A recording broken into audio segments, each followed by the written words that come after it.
Oh my god, I cannot believe that we get to talk about the top 5 decks not of this format. Now, June 2020 has been a ride, and we have a very diverse format. Probably one of the most diverse formats I think that we've ever actually got the chance to see in the game of Yu-Gi-Oh! I mean, when you have Emancipator and Eldritch just running the show and going ka-ching, Altergeist, back at it again, we have to talk about what is not in the competition. Let's dig on into this, shall we?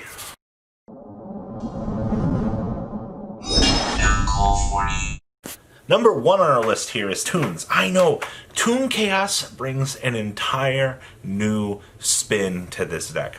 Toon Blackluster Soldier gives you the control aspect of the deck that you have so desperately needed, in addition to you now getting the Toon Harpy Lady. Alright, the Toon Harpy gives you the ability to control back row, both of which are massive power-ups to your deck. Alright, I'm really looking forward to adding these into my Toon strategy.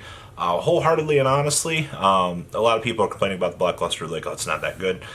It's fine. You don't like your 3,000 beat sticks. You don't have to play it.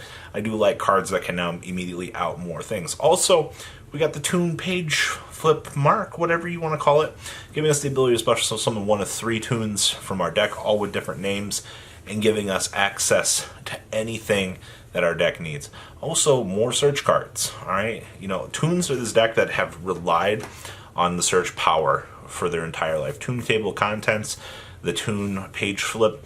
This deck has everything that it could ever want at this point. We need more, alright?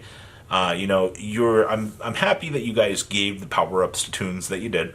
I'm happy to see that we got a negate now at this point. But my problem with this deck is it's still missing just a little bit more to get off the ground. So if you could just, when you're designing future support for this, you're aware of what the community wants, please continue to give us other Toon monsters. Toon Cyber Dragon was a very good power-up, but your control aspect of what the players need the deck to do, and the overall, we need a draw 2 card in our Toon deck. Alright, discard a Toon, draw some cards would be nice, I'm not going to lie.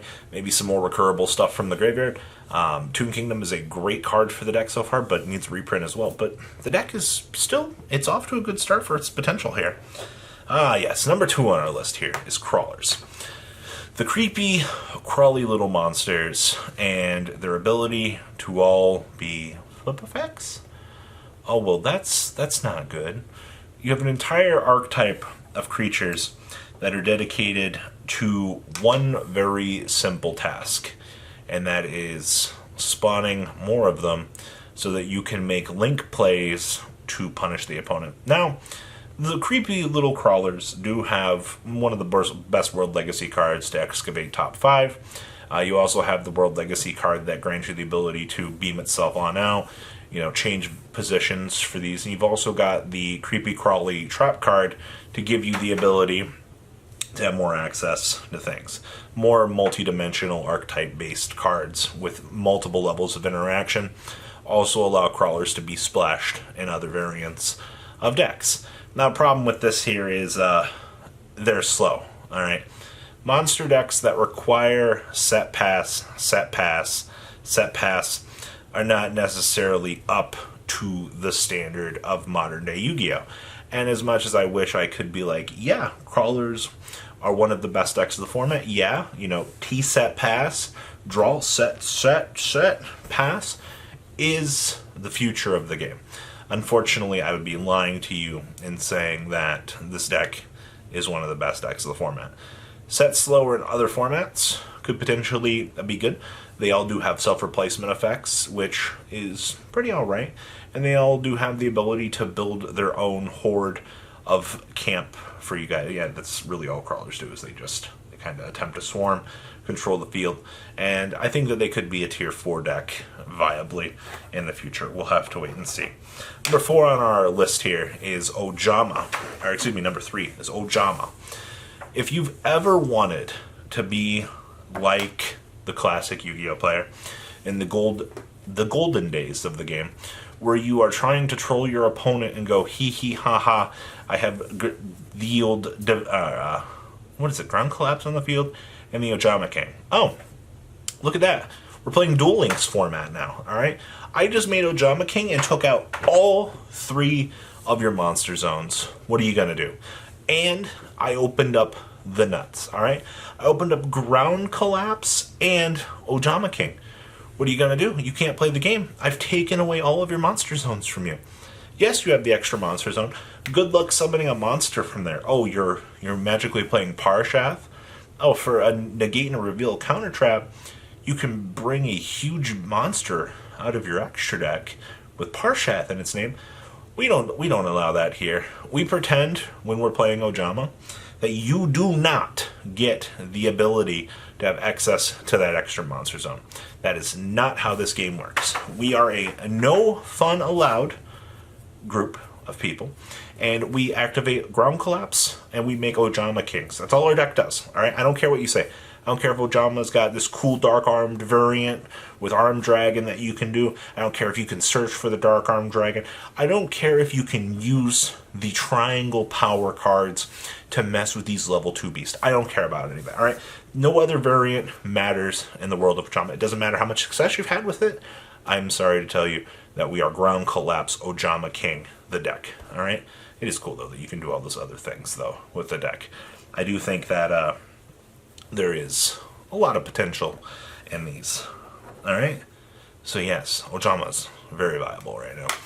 Next up on our list here, number 4, Jam Breeding Machine Deck Token Generation.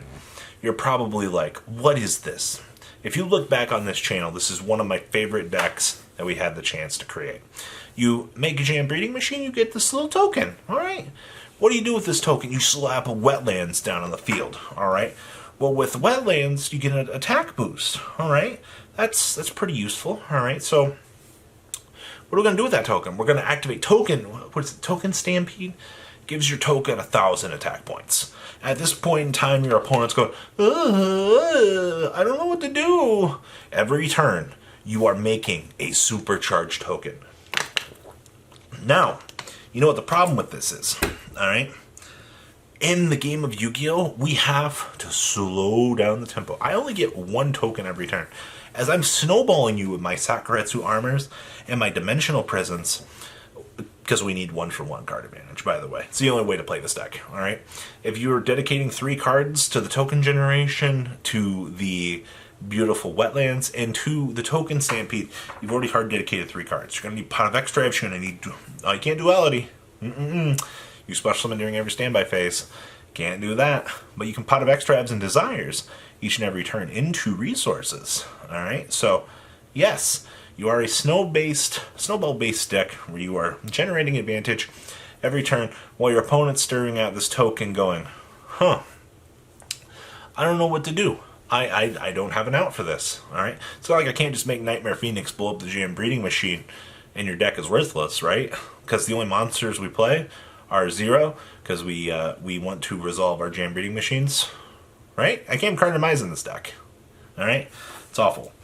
And then the last deck, the best deck I've had the chance to test, this is actually my Joey Wheeler deck, alright? I have built the perfect deck, alright? This Coin Flip of Madness deck, let me tell you what. I always resolve my Time Wizards. I'm 300 and 0 for Time Wizards, alright? I've got my triple lucky coin toss on the field. I'm activating Instant Fusion. I'm bringing out the new Time Wizard. And I'm just OTKing my opponent through the effect. My opponent never sees it coming.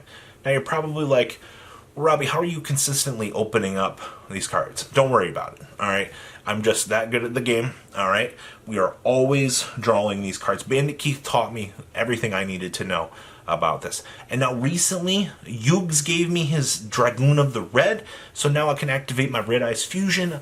I borrowed his Dark Magician while he was asleep. He doesn't even know about it, okay? Now I have the potential to be a beautiful third-rate duelist with a second-rate deck. Kaiba would be very proud of Joey Wheeler. But this character deck, trust me, my OC loves it. It's going good. It's one of the funnest experiences that I've had the chance to play. You know, they say character decks are bad because they don't play canon to it. You know, they're constantly adding new cards to it. You know, I want to stay true to the anime. You know, Pot of Greed, it's right here. It's always with me. You know, just because in official tournaments I can't play it doesn't mean that they can't stop me from playing it on my tabletop simulator. All right. So, character decks are definitely the best decks of the format. Guys, what do you think about these decks? Please leave a comment down there. Tell me what you guys think. And well, guys, I'm out. Peace. Thank you, patrons, for making the ride never truly end. Without you guys' support, well, I would probably be doing Truffle Shuffle videos for a living. Guys, please check out VanCole40 for all of your Cardfight Vanguard content brought to you by MCole40.